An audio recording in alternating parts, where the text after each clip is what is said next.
afternoon. We are now leaving beautiful downtown Caboolture with a freshly painted 600mm wide door, which we require for our curbside entrance to the McNaughton Tiny House configuration. Now, I want to share something with you at the moment that's had my attention for the last week, and that is the incredible shift I've felt in momentum with tiny homes on wheels and rolling pasture in particular. Tiny home rolling pasture was a dream of mine. For a couple of years, I had a website that I was trying to drive people to, trying to provide value, be on the phone, talking to people about tiny houses, creating awareness of what they were, what you couldn't do with them, what they would cost. And after pushing for that to happen for a couple of years and gaining my first client just this year, at the start of this year, it looks like by the end of this year I will have started 7 tiny houses, and I have orders for more in the new year, and I just can't keep it up where we're situated now. We need to find a bigger premises to be able to cater for that volume, and it's really scary and really exciting all at the same time. So we're on the lookout now for an industrial warehouse type premises that's going to give us the room and the control over the building environment for tiny homes on wheels. I'm really looking forward to the challenge, but there's just such a difference to what I felt last week. So last week I still felt like I was pushing to try and get some momentum and traction happening in a business sense.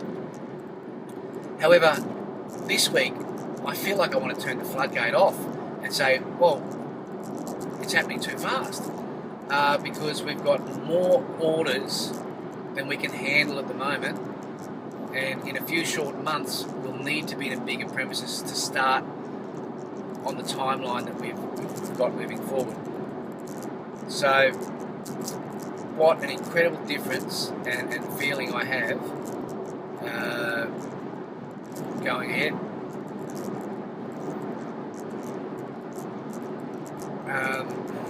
I guess it all started a few years ago when I had 2 kids and I wanted to take them camping, but my wife's not really into camping in a tent, so she wanted a hard roof. So I thought, well, let's see if we can put together a teardrop trailer. And the more I looked into it, the more difficult it was going to be with 4 people. Not impossible. I bought a trailer to start converting, and the more I looked into it, the more exposure I got to what can be done on a trailer. And along came tiny houses on wheels, which I fell in love with immediately, and I'm kind of guessing you have too, and I can see why.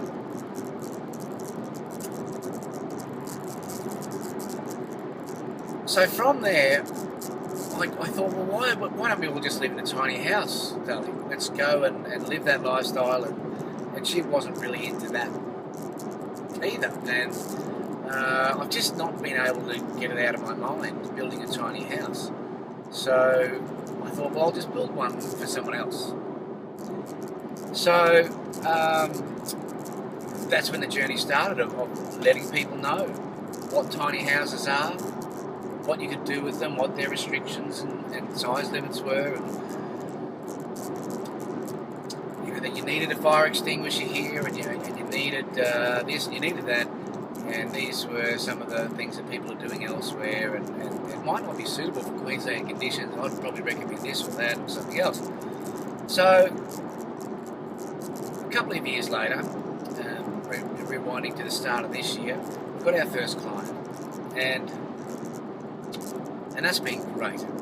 Not smooth sailing by any means. We've had problems with materials, we've had problems with regulations, we've had problems with builders, we've had all sorts of problems and obstacles to overcome, which we're doing and have done and will continue to do.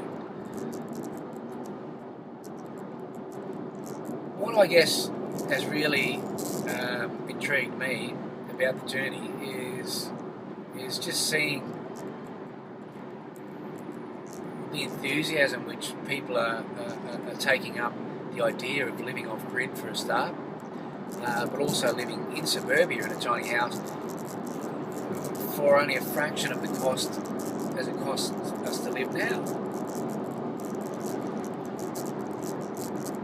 And I'd really like to explore those numbers very soon, so stay tuned for some future videos about the benefits in terms of finance and the numbers involved in tiny house living and investing. We'll get into some of that as well.